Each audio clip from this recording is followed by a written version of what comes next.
Oke, berhubung sudah jam 10 tepat, kita mulai ya teman-teman. Selamat pagi semuanya. Sebelumnya perkenalkan, nama saya Mutia.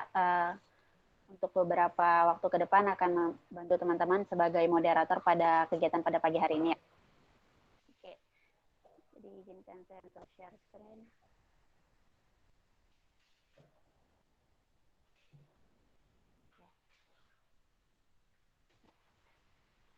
Jadi pada bootcamp kali ini kita akan belajar mengenai digital marketing nih teman-teman. Nah, kita akan belajar oleh ahlinya nih. Untuk pembicara kita, pemateri pada bootcamp ini yaitu adalah Kak Razi. Sekarang Kak Razi bekerja sebagai account manager di multinational tech company atau teman-teman bisa tahu itu adalah Tencent. Kak Razi juga pernah bekerja sebagai senior digital media planning and strategy dari Merah Cipta Media. Untuk brand portofolionya sendiri ada Jarum Super, Super Musik, Super Soccer, sama Jarum Black nih teman-teman. Selain itu, Kak Razi juga pernah bekerja sebagai digital media planning dari Hakuhudo Network Indonesia. Untuk sertifikatnya, teman-teman bisa lihat sendiri, Kak Razi pernah mendapatkan sertifikat Facebook Certified Media Planning and Buying, Digital Guru Blue and Green Belt Display and Video Certification dari Google, dan Flex Video Beach dari Twitter. Nah, mungkin tanpa memperpanjang waktu lagi ya, saya persilakan kepada Kak Razi untuk memberikan materinya. Halo, terima kasih Mbak Mutia. Perkenalkan saya Razi. Salam kenal. Boleh izin dikasih akses untuk share screen nggak? Oh, boleh Kak. Oh, Aku siap. stop share ya.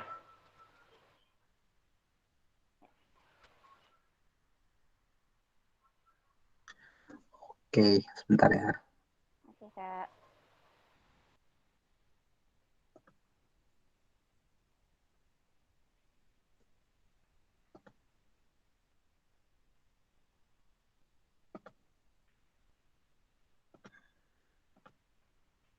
Ya, udah kelihatan ya?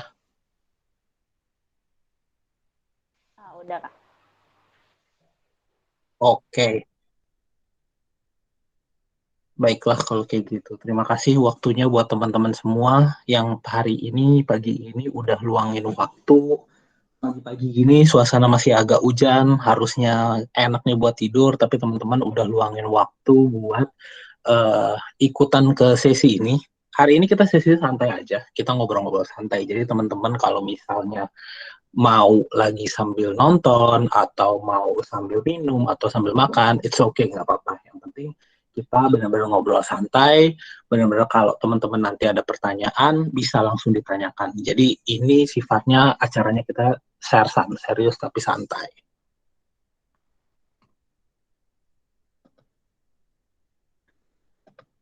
Nah, itu tadi Mbak Mutia udah nambahin perkenalan tentang saya nih. Jadi saat ini saya kerja di salah satu multinational tech company.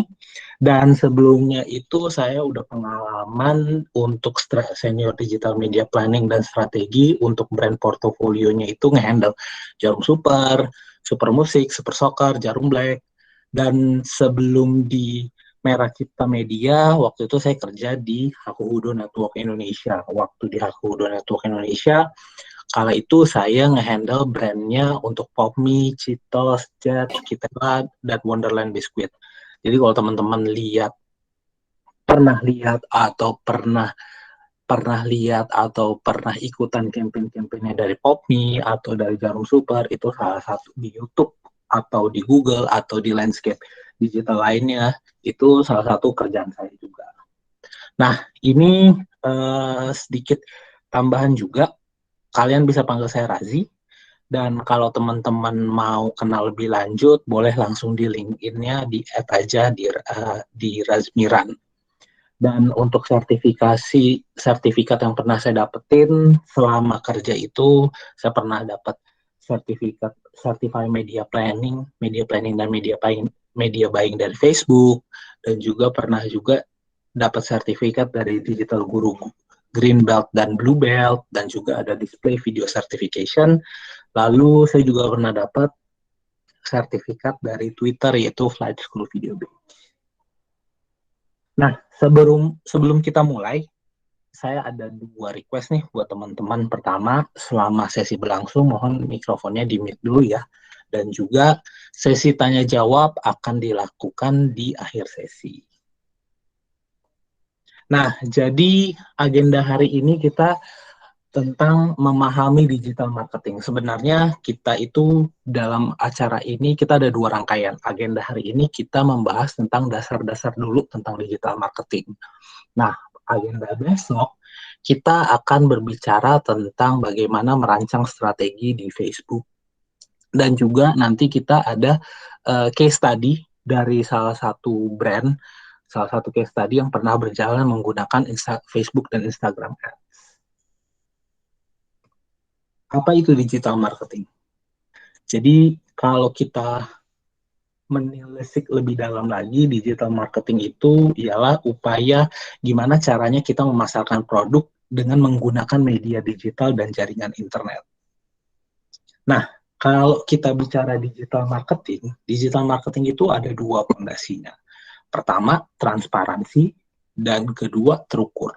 Jadi kenapa digital marketing itu jadi hal yang favorit? Karena dua pondasi ini, transparan dan terukur. Nah, kenapa kita harus pakai digital marketing? Seperti yang kita tahu ya, pada saat ini COVID-19 itu telah mengubah perilaku konsumen.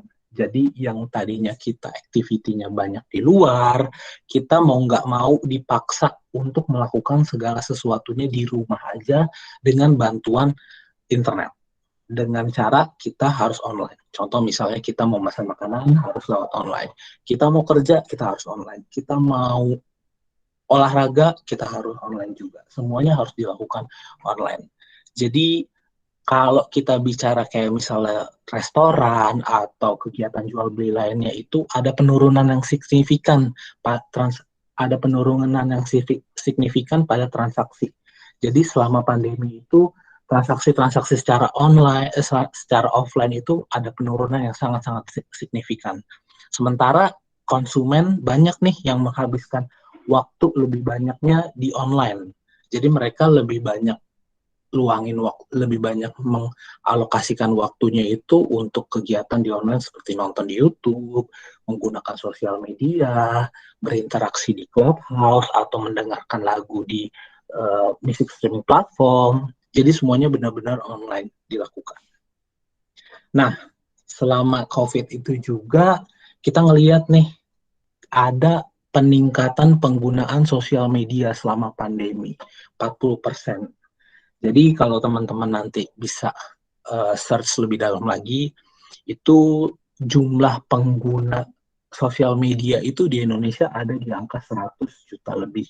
Yang mana itu kalau kita lihat itu kisaran dari 50%, hampir 50% dari populasi di Indonesia. Dan teman-teman bisa bayangin, sebelum pandemi aja penggunaan sosial media itu ada di angka 100 atau 100 jutaan. Dan pada saat COVID ini ada peningkatan 40%. Jadi ada sekitar 140%. Wah, itu angka yang benar-benar sangat tinggi sekali. Nah, jadi dengan adanya perubahan behavior, perubahan perilaku orang-orang dari yang biasa kegiatan secara offline, ini mereka mau nggak mau dipaksa untuk melakukan kegiatan secara online, maka ada perubahan juga nih bagaimana cara kita memasarkan produk. Nah, umumnya kita biasa melakukan pemasaran produk itu dengan tradisional marketing. Apa sih tradisional marketing?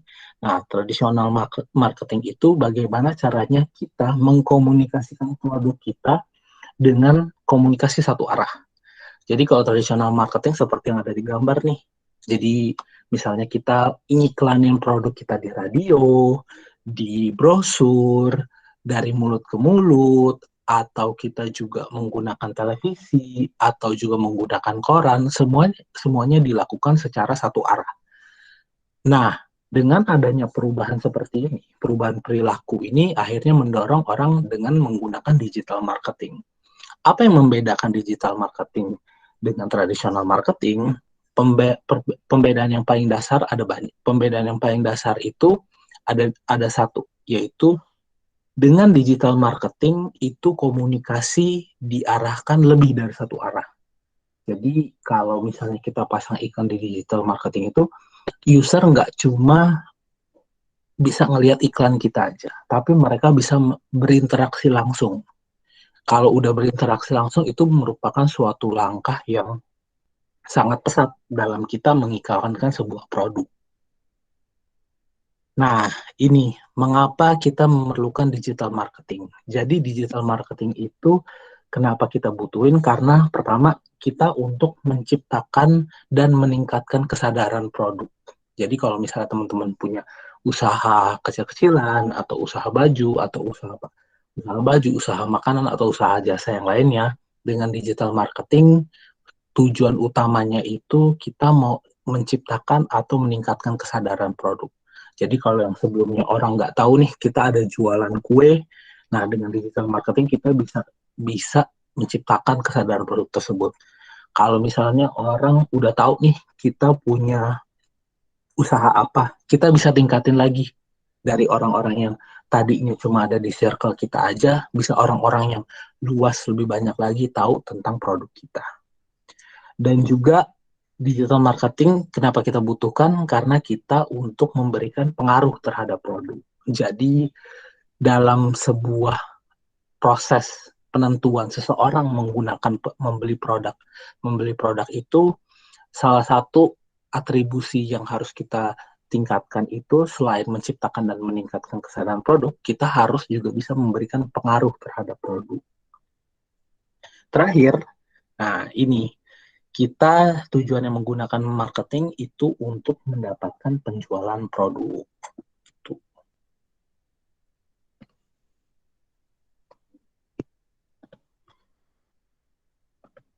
Nah, ini konsep pemikiran yang harus kita tanamin bareng-bareng nih teman-teman. Jangan sampai kita salah persepsi dengan menggunakan digital marketing. Ini seperti yang teman-teman lihat yang ada di screen, ini ada salah satu meme-nya Drake yang terkenal. Jadi dengan meme ini saya mau mengkomunikasikan kita harus membangun mindsetnya itu kalau kita pakai digital marketing dirancang bukan untuk langsung dapat jualan produk. Karena untuk seseorang memutuskan membeli produk kita itu ada proses yang panjang. Mulai dari mereka harus tahu dulu produknya kayak gimana caranya kita memberikan pengaruh lebih dalam lagi. Terus kita lihat lagi bagaimana responnya user ketika ingin mendapatkan informasi tersebut gitu. Jadi prosesnya untuk seseorang memutuskan untuk membeli produk itu sangat panjang. Jadi digital marketing itu bukan untuk langsung dapat penjualan, tapi digital marketing itu untuk meningkatkan kesadaran produk dan memberikan pengaruh terhadap customer dan juga menstimulasi penjualan. Jadi itu konsep yang harus dibangun sama teman-teman, mindset yang harus ditanam benar-benar sama teman-teman kalau misalnya digital marketing itu bukan dirancang untuk dapat penjualan langsung. Jadi kalau misalnya saya mau cerita dikit, kita sering nih lihat, mungkin beberapa kali lihat kita udah pasang iklan kok nggak dapat, nggak ada yang beli produk kita. Itu ada kesalahan dalam mindset, dalam pemikirannya. Jadi sebuah proses pembelian atau keputusan membeli produk itu benar-benar ada ada roll panjangnya, ada rutenya. Jadi itulah yang membuat itu nggak bisa dilakukan dengan cara yang singkat gitu. Jadi misalnya teman-teman ada juga nih udah menggunakan digital marketing, misalnya teman-teman menggunakan KOL, mempromosikan produk teman-teman kalian dengan selebgram. Misalnya dengan selebgram yang terkenal, kok udah pakai selebgram yang terkenal, tetap aja nggak ada yang beli produk kita. Nah itu salah satu mindset yang salah. Salah satu digital marketing itu ialah bukan untuk dapat penjualan langsung. Nah, bagaimana sih kita merancang digital marketing? Pertama, kita harus menerjemahkan dulu nih masalah menjadi tujuan dan bentuk kampanye. Jadi misalnya teman-teman udah jualan nih, udah sekian lama, tapi ngerasa oke, jualnya gini-gini aja ya. Nah itu kita harus tahu, kayaknya kita bisa kembangin lagi nih tingkat kesadaran orangnya terhadap produk kita. Nah, itu yang kita atur sebagai tujuan dan bentuk kampanye. Yang kedua, setelah kita udah menemukan tujuan dan bentuk kampanyenya, kita merancang strategi dan kita buat media plan. Nah, kalau kita udah bikin media plan, kita atur, kita mau merancang strategi iklannya kita di mana aja nih. Baru kita langsung jalankan, monitor, lalu kemudian optimalkan. Setelah kita sudah melakukan digital marketing, menggunakan misalnya Facebook Ads, Instagram Ads, atau iklan-iklan lainnya, baru kita lakukan laporan dan pembelajaran. Nah, filosofi digital marketing itu seperti corong. Pertama, kita harus bangun dulu nih awareness-nya, kesadarannya. Jadi, target audience harus tahu dulu nih dengan produk-produk yang kalian punya. Kemudian, kita masuk ke tahap consideration, pertimbangan. Consideration-nya itu orang-orang udah tahu nih. Nah, mereka udah mulai nih membandingkan produk kalian dengan produk pesaing. Dan atau mungkin mereka udah berpikir, kayaknya ini cocok deh produk ini untuk saya gitu. Setelah itu baru ini tahap yang paling banyak ditunggu-tunggu sama orang, yaitu konversi. Orang-orang audiens langsung memutuskan untuk membeli produk Anda. Jadi untuk mencapai user membeli produk yang kita tawarkan, mereka harus melalui tahapan-tahapan berikut, tahap awareness, tahap consideration, dan tahap conversion. Nah, jadi sebenarnya digital marketing itu apa? Digital marketing itu seperti kita bagi dua. Jadi ada yang berbayar dan ada yang organik. Kalau yang organik ini kita bisa lakukan secara gratis, tidak berbayar. Dengan contoh misalnya email marketing, dengan teman-teman buka akun di sosial media, dengan teman-teman juga buat konten-konten yang khusus, dan juga teman-teman bisa melakukan SEO juga. Tapi kalau kita mau yang berbayar itu ada banyak macamnya. Ada social media ads, ada search engine juga, ada programmatic, ada display ads, ada video ads. Kalau social media ads ini, kalau yang teman-teman biasa familiar dengan Facebook, Google, Twitter, terus YouTube, itu jatuhnya ke social media ads. Nah, kalau search engine ini ketika teman-teman buka google.com, misalnya contoh, kue nastar enak. Kalau kue nastar enak nanti di bagian paling utama halaman pertama yang ada di Google itu, di Google Search, itu yang dinamakan search engine. Jadi bagaimana caranya kita meningkatkan posisi produk kita ada di bagian utama di halaman Google Search. Ada juga programmatic ads. Kalau programmatic ads ini misalnya contoh seperti ini. Teman-teman habis buka produk, habis ngelihat suatu produk nih, misalnya di Tokopedia atau di Shopee. Kalian buka, terus kalian ngelihat, oh ini kayak produknya bagus deh. Kalian udah buka, tapi kalian belum beli nih. Kalian masukin ke wishlist, atau kalian tinggalin begitu aja. Setelah kalian keluar dari aplikasi Shopee, atau kalian keluar dari aplikasi Tokopedia, tiba-tiba kalian buka nih, masuk ke misalnya ke situs 9gag, atau masuk ke situs detik.com. Nah, nanti tiba-tiba Anda dikasih lihat nih, wah nih produk yang tadi saya lihat di Shopee kenapa muncul lagi nih di Detik, di 9gag, di website-website yang kalian lagi jangkau. Nah, itu salah satu contoh dari programmatic ads. Nah, kalau display ads itu misalnya contoh teman-teman lagi buka website, udah buka website tiba-tiba ada muncul iklan produk tertentu dengan banner yang cukup gede atau bannernya kecil atau cuma text only. Itu biasanya dibilang display ads. Kalau video ads ini biasanya umumnya itu ada di YouTube. Jadi ketika kalian udah buka, misalnya mau nonton channelnya Tan Boy Kun, kalian lihat masuk ke channel Tan Boy Kun, sebelum kalian masuk ke videonya Tan Boy Kun, kalian akan kena iklan dulu nih. Nah, itu yang dinamakan dengan video ads. Jadi, singkat cerita, untuk digital marketing kita bahas secara dasar-dasar terlebih dahulu. Itu tadi yang dasar-dasar udah saya infoin. Dan besok kita ada agendanya bagaimana sih merancang strategi menggunakan Facebook. Sekian untuk pembelajaran hari ini. Silakan buat teman-teman yang mau bertanya, kita bisa langsung tanya jawab hari ini juga saat ini. Terima kasih Mbak Mutia, silakan. Oke, terima kasih banyak Kak Razi buat materinya. Ya, nih teman-teman udah dibuka ya sesi tanya jawab. Buat teman-teman yang ingin bertanya, boleh nih ditanyain via chat atau boleh langsung open mic ya. Gitu. Ya, Template-nya nama, terus sebutkan asal daerah sama pertanyaannya ya. Gitu. Ya, boleh siapa yang mau bertanya boleh raise hand aja ya. Ada nih. iya, betul-betul. Pokoknya kita hari ini ngobrol santai aja teman-teman, jangan takut jangan takut kira-kira ini pertanyaannya oke atau enggak, atau pertanyaannya pas atau enggak apa-apa, tanyain aja. Pokoknya selama itu bisa saya jawab, pasti langsung saya jawab.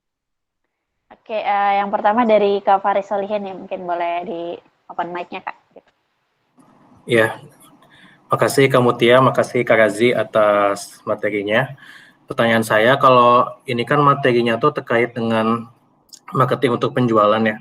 Betul. Nah, kalau misalnya marketing untuk edukasi gitu Mas, kebetulan saya kerja di lembaga negara di mana salah satu tujuan komunikasi kami itu adalah edukasi pada publik. Nah itu kalau edukasi itu apakah journey-nya sama kayak tadi atau ada penyesuaian gitu Mas?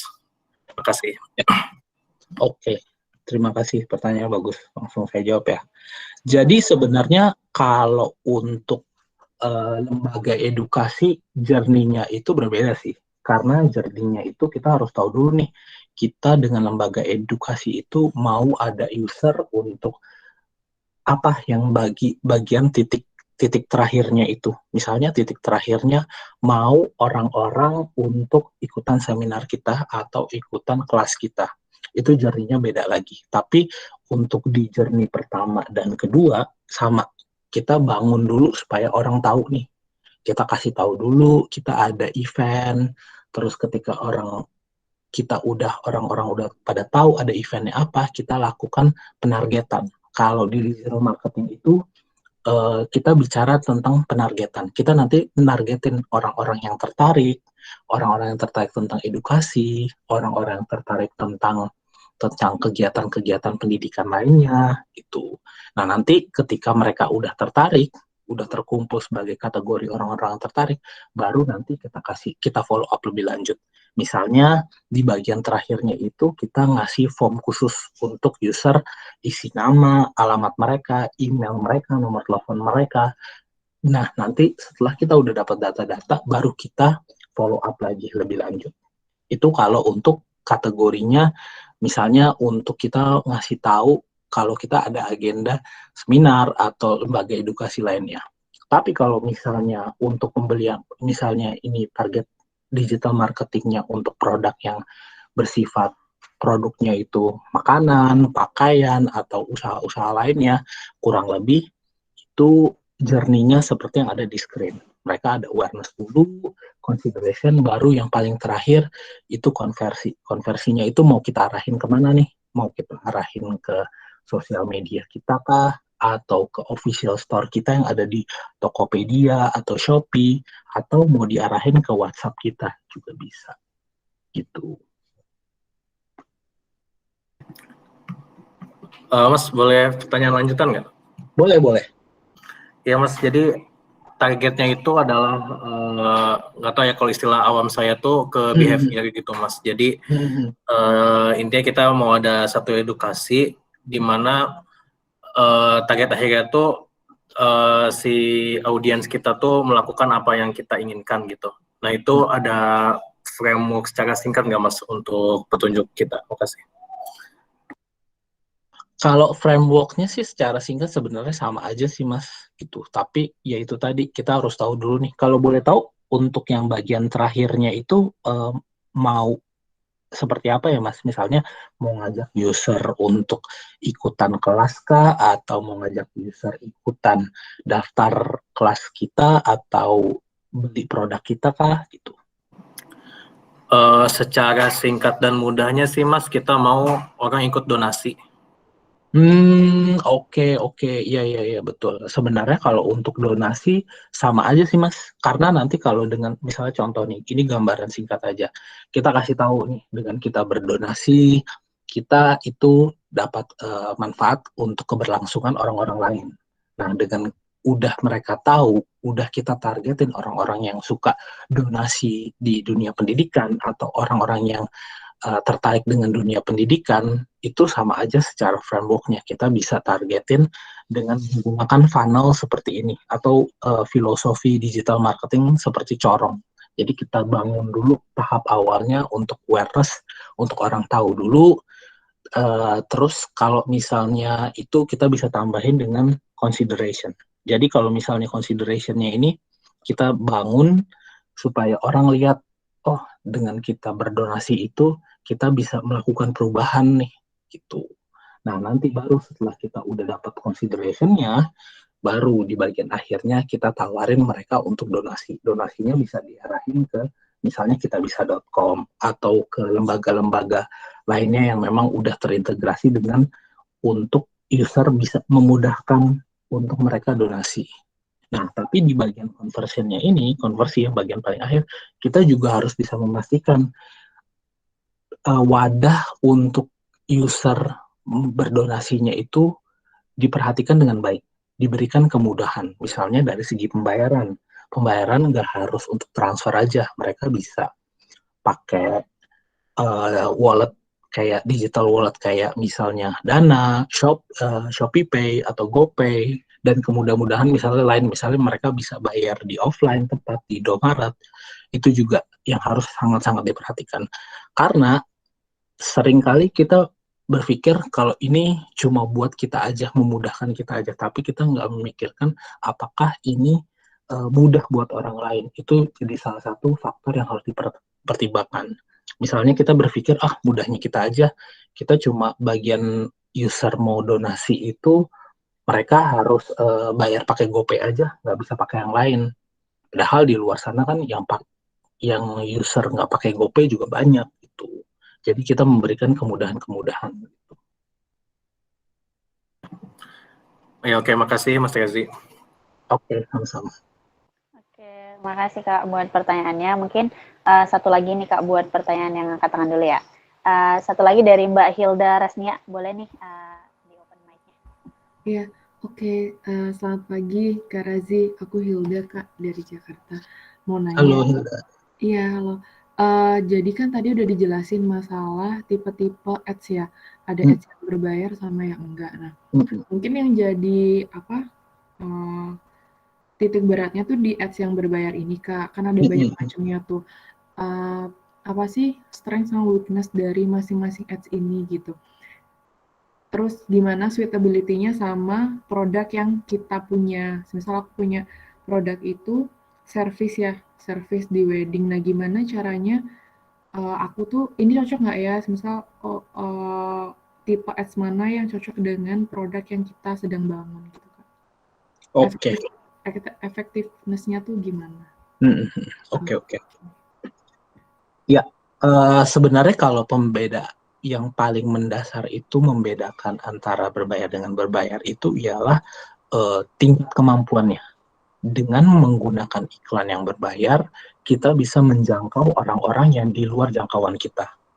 Sebenarnya kalau misalnya kita pakai non berbayar yang organik, bisa-bisa aja. Kita contoh bikin konten tentang wedding organizer yang infonya itu tentang user tahu nih kita punya jasa wedding organizer, tapi itu benar-benar harus dibuat bagaimana caranya itu engaging. Engaging itu benar-benar menarik perhatian ke user-user lain. Gitu. Misalnya contoh dari segi caption dari iklan tersebut, kita bilang, wah baru tahu nih ada wedding organizer yang harganya dengan uang 10, dengan kita bayar 20 juta atau 10 juta aja, kita bisa dapat all service semuanya. Gitu. Karena kalau kita membuat konten-kontennya dengan engaging, benar-benar user tertarik, itu pasti jangkauannya bakal lebih luas juga. Tapi again, jumlah jangkauannya itu bakal lebih luas ketika kita menggunakan iklan. Karena di iklan itu bisa diketahui orang-orang yang misalnya contoh kita targetinnya itu ke misalnya ke pria dan wanita dengan rentan usia 18 sampai 20 tahun. Atau misalnya kita targetin ke musim-musim pada waktu-waktu tertentu yang dimana orang banyak mencari info tentang pernikahan. Itu juga bisa.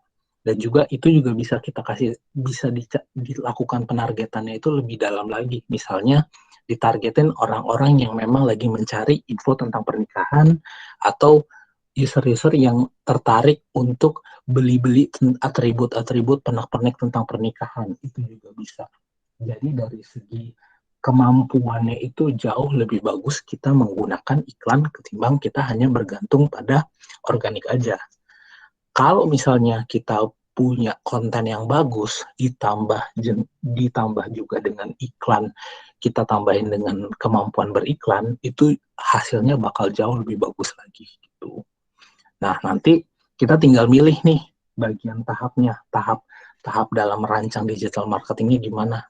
Kita bikin awareness-nya dulu, setelah kita awareness-nya itu kita bikin consideration-nya, lalu di bagian terakhirnya kita mau kasih tahu nih mau kayak gimana, mau user untuk langsung kontak kita ke WhatsApp bisa, atau mau user untuk nge-follow Instagram kita dulu itu juga bisa, atau mau juga user ketika mereka udah tahu nih, udah tertarik dengan produk kita, mereka diarahin supaya mereka download brosur yang kita siapin, itu juga bisa.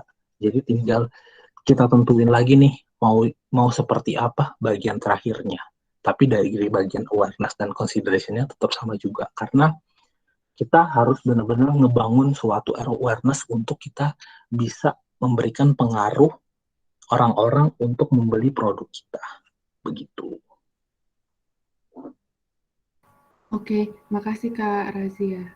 Iya, sama-sama. Oke, terima kasih Kak Hilda buat pertanyaannya. Oke Kak, aku ngasih pertanyaan dari chat dulu ya. Oke, boleh. Ini ada pertanyaan dari Dini di Jakarta. Bagaimana cara merancang strategi dan media plan? Boleh berikan contohnya, berapa lama membuat strategi tersebut? Ya. Mungkin scan yang di bawah ya Kak, bawahnya agak mirip sih menurut aku. Yang kedua dari Karafil Noval, untuk orang yang paling pemula, di awal dari mana Mas belajar digital marketing? Ya, oke.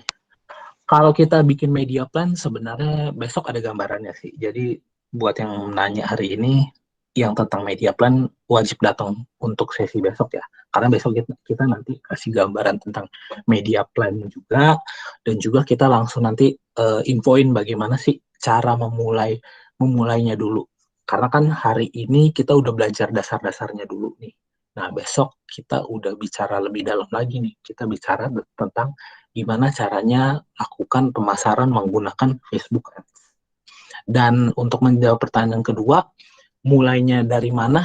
Ya, kita mulainya kalau menurut saya sih, kita harus mulai dari platform yang paling banyak orang kunjungin.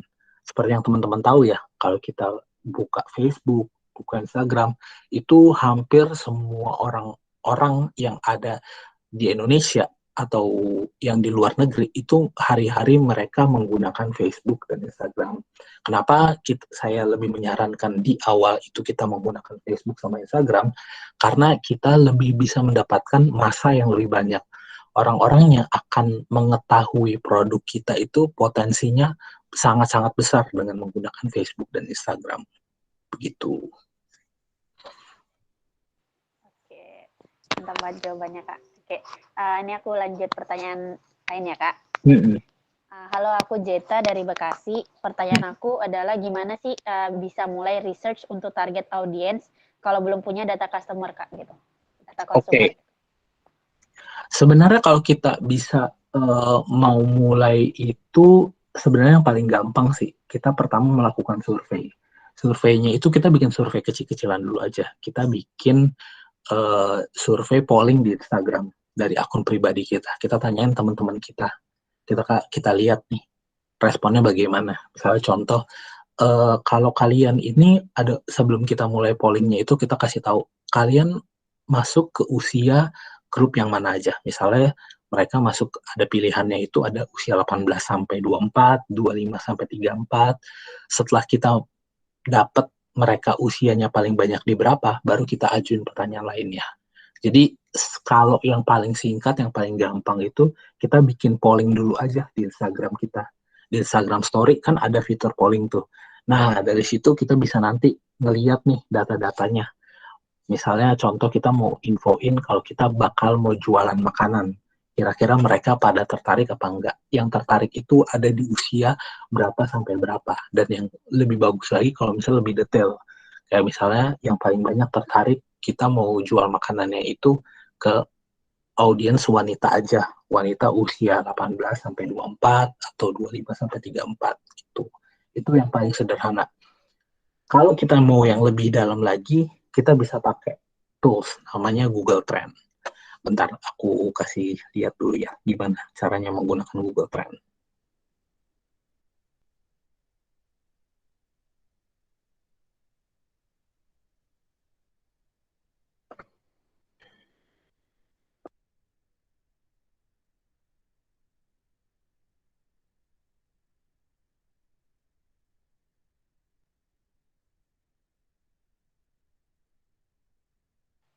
Ya teman-teman, selagi nunggu Kak Raji mau ngeliatin Google Trend nih, teman-teman boleh ya di list lagi ya pertanyaannya buat yang mau bertanya gitu.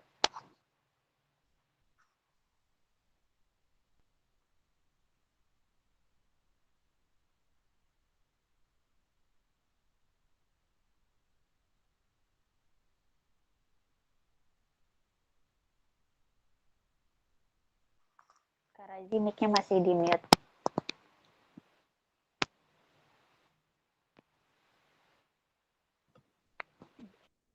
Ya, udah kelihatan? Udah Kak. Nah, ini salah satu fitur yang biasa saya juga gunain kalau misalnya kita mau ngeriset nih lebih lanjut, kira-kira orang tertarik sama apa ya, kayak gimana ya. Nah, misal contoh kita teman-teman buka aja trends.google.co.id. Di sini alatnya gratis, kita bisa melakukan analisa lebih lanjut lagi sih tentang kita mau rancang strateginya tuh kayak gimana. Misalnya contoh kita mau bikin motif.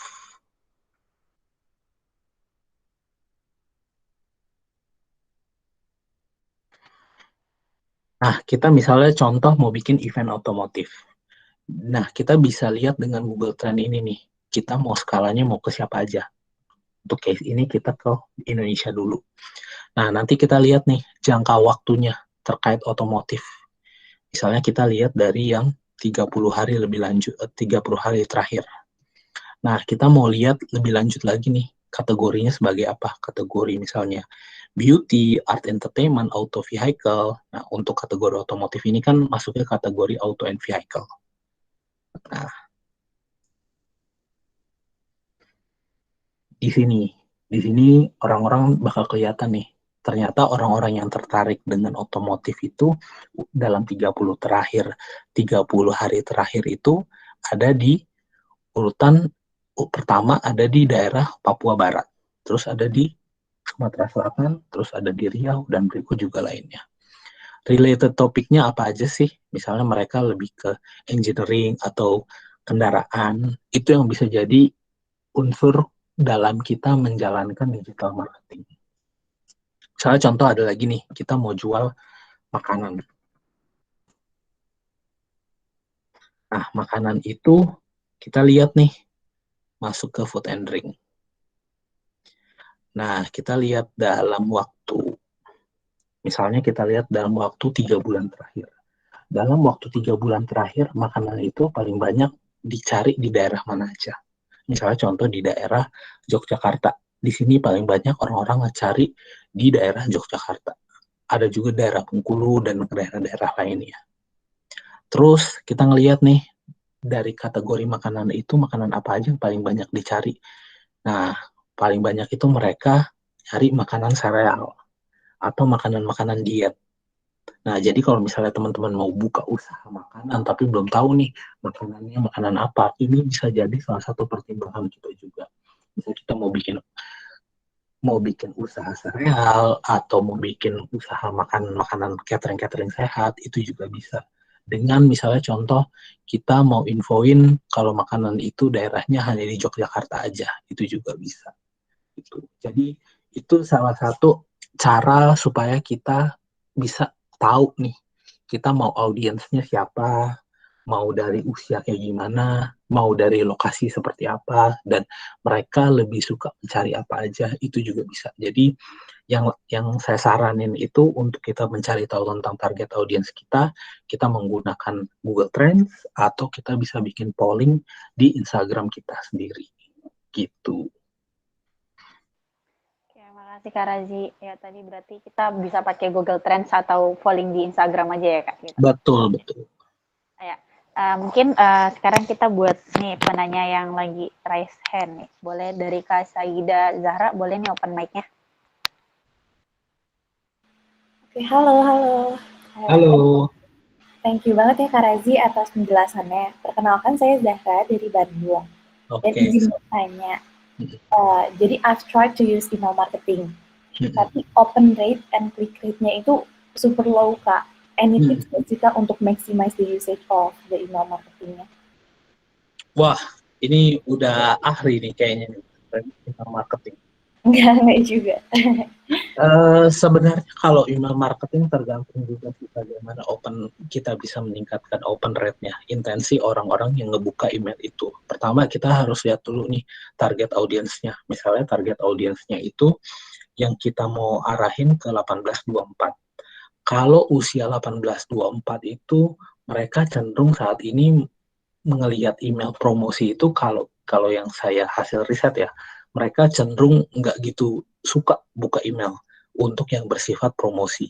Makanya kita harus ada pembedahan lebih lanjut lagi nih. Misalnya contoh dari segi subjek emailnya.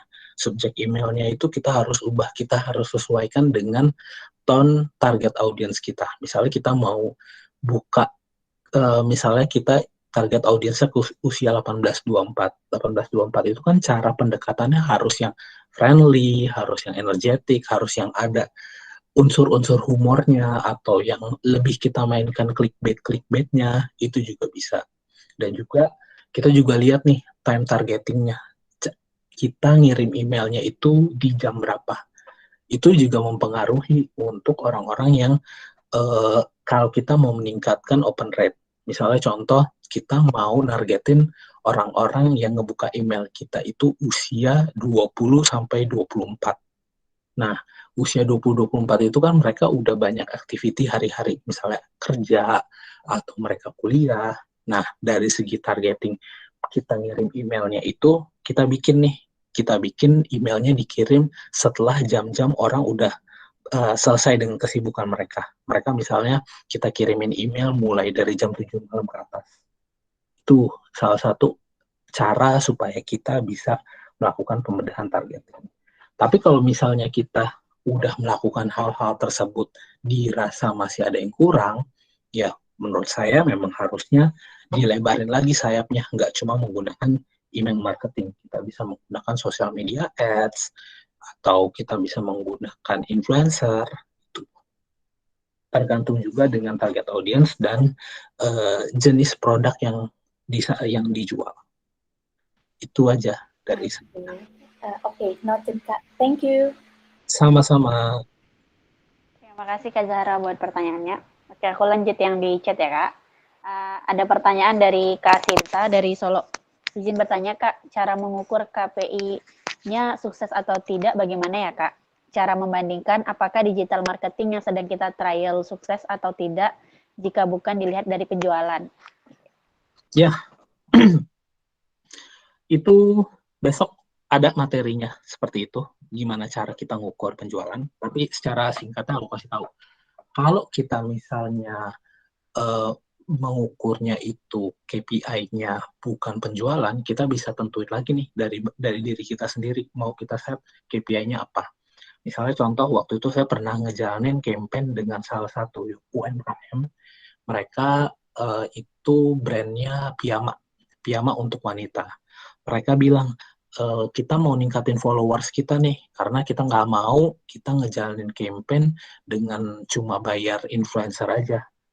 Mereka mau kita ningkatin followersnya itu melalui ads. Nah, itu yang kita tentuin sebagai KPI-nya. Nah, gimana caranya kita bisa mencapai KPI tersebut dengan sosial media ads? Nah, itu kita harus tentukan pertama target audiensnya seperti apa. Terus flow dari menjalankan campaign digital marketingnya itu bagaimana. Dan juga kita tentuin konten dari konten marketingnya itu sendiri seperti apa. Misalnya yang kemarin itu waktu konten yang piyama itu mereka bikin konten giveaway. Giveaway itu mereka bilang caranya supaya mereka bisa dapetin produk terbarunya dari si piyama itu, mereka harus follow. Nah, itu yang akhirnya bisa dijadikan sebagai pengukuran KPI-nya itu sebuah campaign bisa dikatakan sukses. Gitu. Oke, makasih Kak. Oke, lanjut ya Kak ke pertanyaan selanjutnya dari Kak Rizky Akbar. Pagi Kak, saya Akbar dari Tangerang ingin bertanya, apakah ada kemungkinan jika kita memasarkan suatu produk tanpa adanya ads? Makasih. Tuh. Halo, selamat pagi Akbar. Mungkin aja, tapi itu tadi, kalau kita tanpa ads itu memang mungkin banget. Pertama, selama produk itu produknya unik, dan yang kedua, bagaimana cara kalian itu ngebangun konten marketingnya, konten yang kalian informasikan ke audiensnya itu. Kalau misalnya kontennya cuma sekedar, hey, misalnya gue ada jualan kaos kaki baru nih, atau gue ada jualan makanan baru nih, kalau kontennya sekedar informasi seperti itu aja, saya rasa bakal kurang efektif, karena jumlah jangkauannya itu nggak akan luas. Tapi kalau misalnya kontennya dibuat menarik, dibuat sedemikian rupa sesuai dengan target audiensnya, itu benar-benar bisa hasilnya efektif juga, tapi nggak bakal ngalahin ads sih, karena kalau dengan ads itu kan jumlah jangkauannya bakal lebih luas. Oke, makasih Kak. Mungkin kita masuk ke ini ya, yang open mic ini ada Kak Faris Kim, boleh nih dibuka mic-nya Kak. Ya, halo Kang, saya Faris dari Bandung. Halo. Jadi mau tanya, kan saya ada usaha di bidang jasa pengiriman ke luar negeri. Terus kalau tadi kan kita istilahnya dia mau sampai ke tahap conversion itu kan harus ada awareness sama consideration dulu. Betul. Sebenarnya ada nggak sih patokan kalau misalkan awareness-nya orang-orang itu udah sampai tahap mana sih supaya kita bisa ngegas promosi marketingnya langsung ke konversi gitu? Ada nggak sih maksudnya patokan tertentu, atau ya sebenarnya itu ngikutin dari masing-masing cara atau gimana gitu? Ini kan berhubungnya jasa bukan produk, kayak jualan gitu. Nah itu kira-kira ada tahapan khusus lainnya nggak yang berbeda gitu? Oke, pertanyaan bagus. Jadi kalau kita mengukur awareness itu, sebenarnya awareness nggak bisa diukur secara kasat mata sih, karena awareness itu salah satu hasil yang didapat dengan cara yang tidak kasat itu. Kalau kita bicara kayak clicks atau komen, itu kan hasil yang masuknya kategorinya sebagai konversi, itu bisa terlihat. Nah, bagaimana cara mengukurnya itu? Kembali lagi sih, karena awareness ini sulit dinyatakan sebagai kategori yang bisa diukur, jadi kita harus lihat lebih dalam lagi. Contohnya misalnya gini, kita bikin usaha tentang jasa pengiriman. Kita bangun dulu nih awareness-nya. Bagaimana cara kita bangun awareness-nya itu? Kita bikin kontennya khusus, kontennya misalnya konten-konten yang engaging. Misalnya kita bikin untuk orang-orang yang melihat iklan ini bisa dapat potongan pengiriman misalnya dari Jakarta ke Turki 50%. Syaratnya mereka harus klik form yang ada di bio atau yang ada di iklan yang udah kita tampilin. Itu yang salah satu yang bisa kita jadikan patokan sebagai konversi. Nah, ketika mereka tertarik, ketika mereka tertarik, ketika mereka isi data-datanya itu, mereka nanti langsung bisa kita follow up. Nah, nanti misalnya contoh dari iklan yang udah kita tayangin itu, ternyata misalnya contoh dari 100.000 kali iklan yang udah kita tayangin, ada 10 orang yang ngeklik atau yang ikutan daftar form kita. Nah, itu baru kita bisa bilang, oh berarti iklan ini cukup sukses karena dengan 100.000 kali tayang, ada 10 orang nih yang ikutan, yang daftar, yang mau ngasih identitas mereka. Gitu. Karena kalau kita bicara tentang awareness merupakan satu hal yang nggak bisa kita ukur dengan kasat mata. Gitu. Beda halnya dengan kayak clicks, atau komen, atau like. Oke, siap. Terima kasih banyak, Kang. Sama-sama, Kang. Oke, terima kasih Kak Faris buat pertanyaannya ya. Oke, kita lanjut ya Kak. Ada pertanyaan dari Hilman dari Karanganyar. Dalam digital marketing, apakah adblock pada browser atau app premium yang free dari iklan termasuk diperhitungkan dalam strategi media digital marketing? Oke. Kalau adblock atau ad premium nggak diperhitungkan sih, karena kita lihat dulu sih, kayak misalnya itu banyak kayak misalnya adblock itu kayak di YouTube atau di sosial media itu nggak pernah kita perhitungin sih. Tapi kenapa kita nggak pernah hitungin jumlah intensitasnya itu termasuk kecil sih. Jadi pernah waktu itu saya ngelihat data dari We Are Social kalau nggak salah, orang-orang yang menggunakan adblock itu untuk mereka browsing di internet atau browsing di YouTube itu cuma sekitar 1% atau 2%. Itu jumlahnya sangat kecil sih. Jadi kita nggak pernah memperhitungkan itu sebagai suatu hal yang kita rasa, oh ini bakal jadi penghalang kita nih buat kita ngiklanin produk, nggak sih. Karena ada banyak, kalau kita bicara tentang sosial media, kayak misalnya Facebook, Instagram, atau YouTube, itu mereka punya audiensnya sangat-sangat banyak. Jadi kalau misalnya contoh, di Indonesia sendiri aja pengguna Facebook atau Instagram itu ada di angka 100 juta. Jadi dari 100 juta cuma 5%-nya aja sih yang menggunakan adblock gitu. Jadi itu jumlah yang sangat kecil yang nggak terlalu kita pertimbangkan banget. Oh, jadi kalau pakai adblock tuh ternyata dikit ya. Aku juga baru tahu sebenarnya. Iya, betul. Karena balik lagi sih,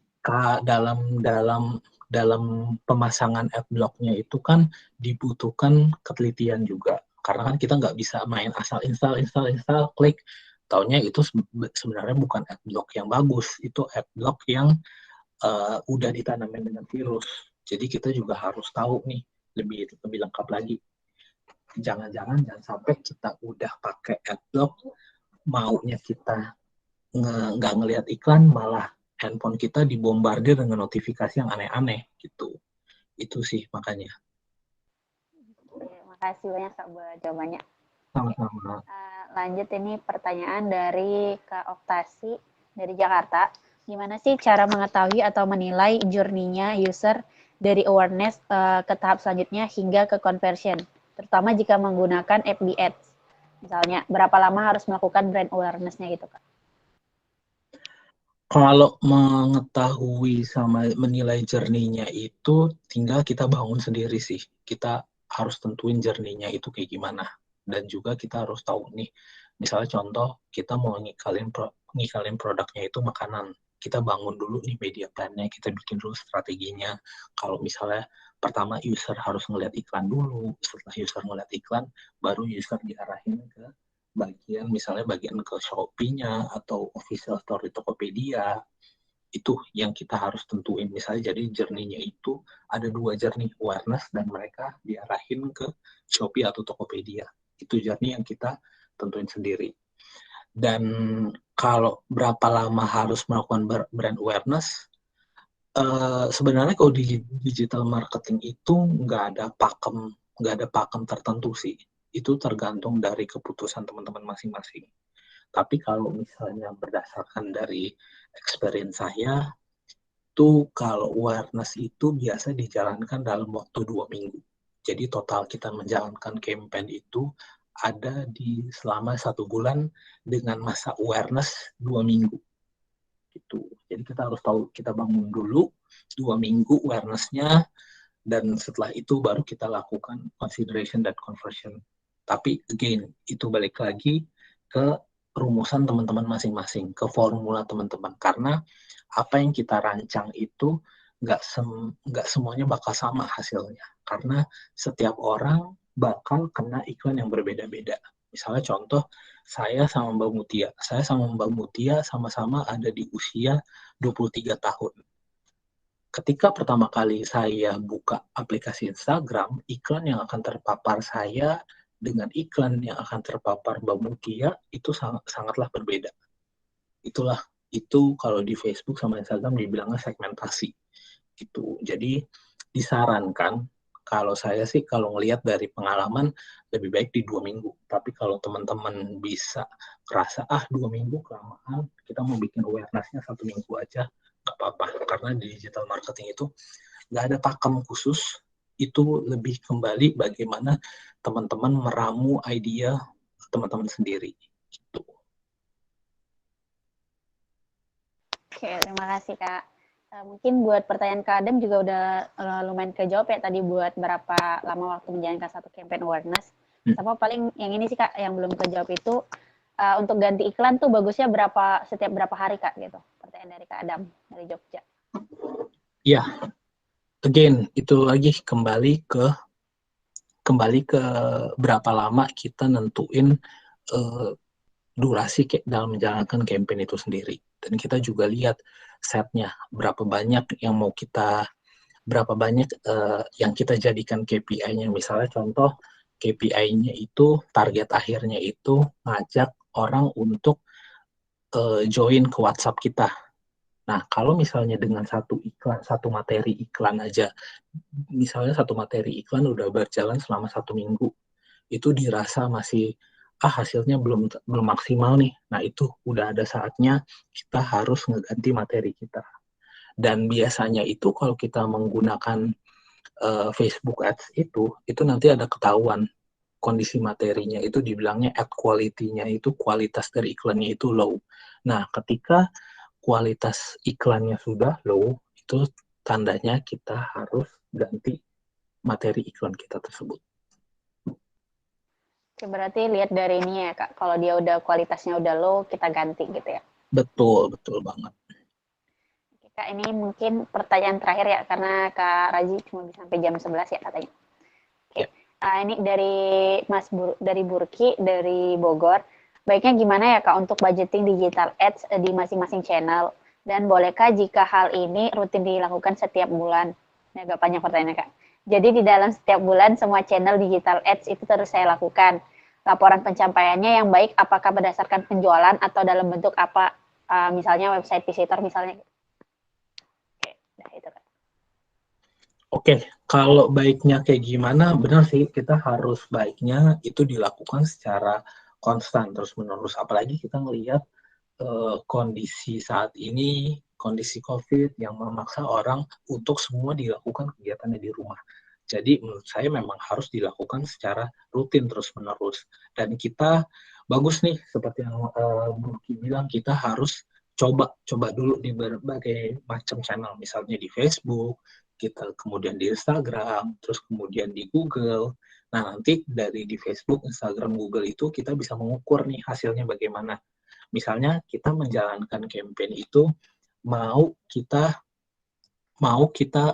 set targetnya itu orang ngunjungin website kita. Pastinya kan kita harus nge-track, harus ngelacak bagaimana caranya supaya user bisa ngeklik website kita. Nah, dari situ nanti kelihatan laporannya.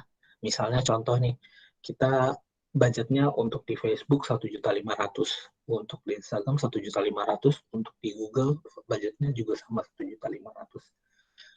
Dan itu dilakukan dalam periode yang sama. Misalnya di Facebook, di Google sama di Instagram itu sama-sama 1 bulan.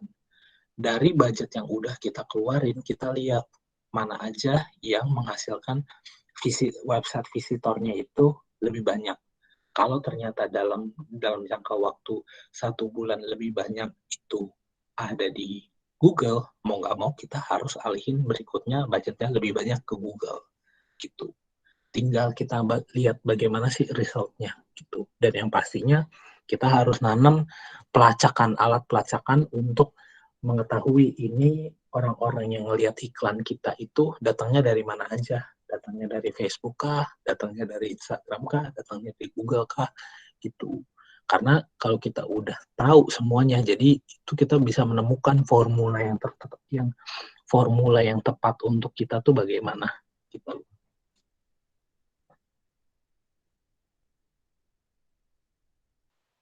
Terima kasih banyak Kak Razi buat materinya. Ya, tadi aku sedikit rangkum ya buat materi kita hari ini. Jadi itu teman-teman kalau misalnya kita mau memahami nih digital marketing, nah sebenarnya kayak kita tuh harus memahami dulu nih kita mau menciptakan nih kesadaran terhadap produk yang kita buat, dan kita setelah udah timbul kesadaran ini itu akan menjadi pengaruh nih terhadap produk yang kita buat nih teman-teman.